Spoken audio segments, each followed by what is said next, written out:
Samsung's latest foldable phones might be very different from each other in both visual and functional ways, but here's something they both have in common. These are totally unique experiences compared to most other smartphones on the market. Sure, foldables aren't brand new, but for most people, these are the first foldables they'll actually have a chance to try and maybe even buy.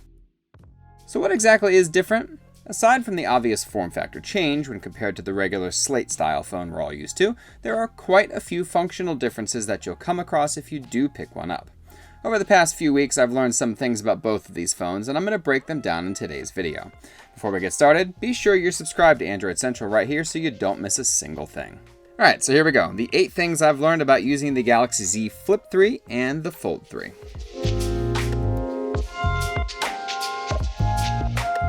First, we're going to start with typing. So this one is really just for the Fold, as the Flip 3 is largely the same as your usual smartphone once you open it up. The Fold, on the other hand, is made up of 2 rectangles that are, well, they're very different from the usual black mirror we're all used to holding. The front display is quite a bit narrower than a normal smartphone, and it takes some time to get adjusted to. There's no mincing words here, it's awkward, and it's going to feel awkward for a few days. Using a keyboard like Google's Gboard helps a lot because of its excellent text prediction here, but that brings up another problem that rears its ugly head the second you open the phone. Gboard has no split screen option. Sure, you could float it and just stick with swipe typing, but that's not always an ideal solution, especially if the concept of swipe typing is difficult. Samsung's keyboard automatically splits itself the second you open the phone and is far more ergonomic. I've personally gotten used to the few remaining quirks in Samsung's keyboard, but ultimately it's not the best keyboard on the market. Text prediction regularly fails, and everyday tasks like pressing and holding to move that cursor just aren't as fluid or natural feeling as Google's. Here's hoping Google gets that split soon. Next, we're going to talk about the S Pen. As a lifelong Galaxy Note fan, the S Pen compatibility was the thing I was most looking forward to in this update for the Z Fold line.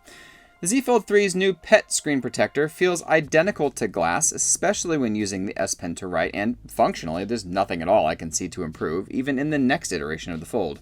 This feels like opening a real notebook and writing in it. From the note-taking software experience to the feel of the digital pen itself. Clipping things from other sources and pasting them in your notes, multitasking, and everything else is just brilliant. I love, love, love it. But of course, there's the problem of where the pen goes. Without a dedicated slot, you're always wondering where to put it, and worse if you happen to misplace it. I ended up putting it in my obnoxiously large wallet, which initially was designed for putting a checkbook in, but now works quite nicely as an S Pen holder. Moving on to the concept of foldables in general, it's clear to me that this is the future I've been looking forward to. You want a smartphone with a big, beautiful screen, but also somehow want it to be pocketable? Galaxy Z Flip 3. Love having a tablet, but hate having 2 separate devices that have to sync, or maybe fail to? Z Fold 3. It's amazing to me just how useful these devices are. They're not just some investor talking point or cool looking but ultimately useless product.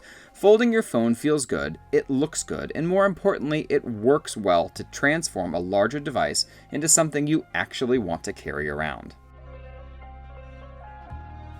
Onto the subject of cameras. So the initial announcement of hardware improvements on both devices was slightly overshadowed by the fact that Samsung didn't do anything to upgrade the camera hardware. Google has proven for years, though, that smartphone camera hardware isn't nearly as important as we sometimes make it, and Samsung finally seems to have taken the right cues from Google on this front. Everything about this camera experience was blissful. Both phones regularly surprised me with the results, and whether it was taking pictures of my family, capturing landscape shots, low light photos, or capturing video from all the cameras, there were even a few times that I was truly amazed at how smart Samsung software has become. Taking a picture of any kind of document gives you a scan option almost immediately, which was super cool, and clicking that even lets you extract text straight from what you just captured. Not necessarily anything new, but all these things together make it feel great. Multi-frame capture is also being used in better and better ways, as I can think of several times where I saw the gallery choose a better image than the one I actually captured, all without me having to provide any input. This can be as simple as you taking the shot a split second too early, not realizing the camera was still taking images after you press the button. This results in a better picture than the one you technically took. It's pretty incredible. While camera hardware isn't quite as important to providing a good experience as it once was, the rest of Samsung's foldable hardware is nothing short of feeling miraculous. These phones are built and designed in a way that's truly elegant and feel amazingly solid. There's no creaky hinge, no wobbly frame, no suspect edges that just don't quite line up right. Just a pair of phones that are as stunning to study as they are to hold and use every day. Sometimes it's just the simple pleasure of watching the display fold without cracking, of being able to use the displays at any angle, the utility of flex mode, or the gorgeous metal frames on the phones. Samsung really does make the best hardware, and these phones feel like a love letter to fans. Going along with thoughtful hardware decisions are the fingerprint scanners. The industry has been through trying plenty of concepts and ideas for a while now that just don't work well. In-display fingerprint scanners are better than they used to be, but I personally can't stand using them. It always feels awkward to hold my thumb flat against the lower portion of a phone, especially a larger one, and they just don't perform as well as a dedicated sensor. Face lock is, well, that's a whole nother discussion I don't want to cover. It's not good, and I don't want it.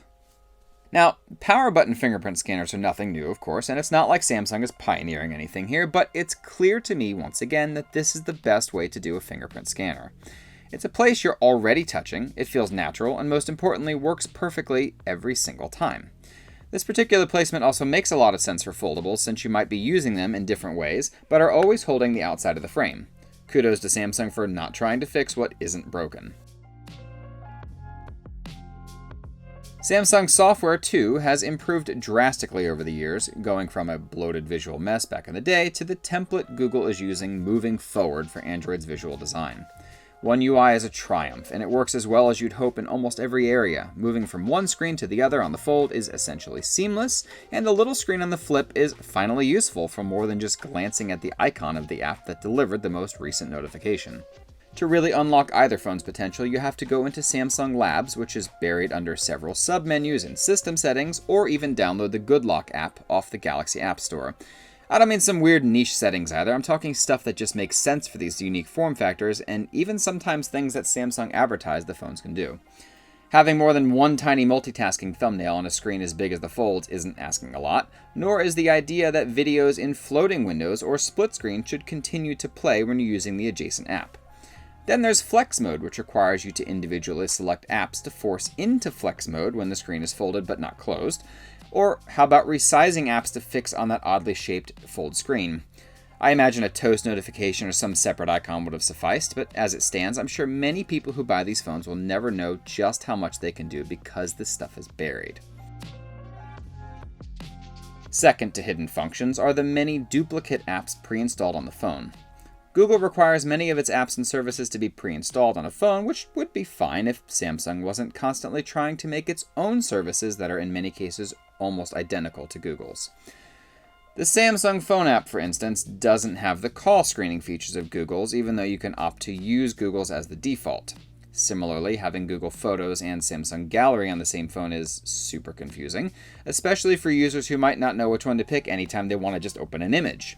Samsung Browser and Chrome, Samsung Pay and Google Pay, Bixby and Google Assistant. Two weather apps that basically do the same thing. I could go on for a while, but you get the point. It's a bit much. It's just frustrating when some services and apps are obviously superior, yet the other is still sitting there asking to be the default. At least Samsung software is smart enough to disable these unused apps after a while and cull part of the problem over the time. All in all, though, Samsung's foldables are incredible. They're a brilliant mix of superb hardware and thoughtful software, much of which is the culmination of several things Samsung has done for many years. They're not perfect, but they are finally well worth considering if you're upgrading this year. If nothing, you won't find anything quite like them on the market, especially if you're in the US. If you like this video, give it a thumbs up below, and of course, don't forget to subscribe to us right here so you don't miss anything in the future. Thanks for watching, and I'll chat at you next time.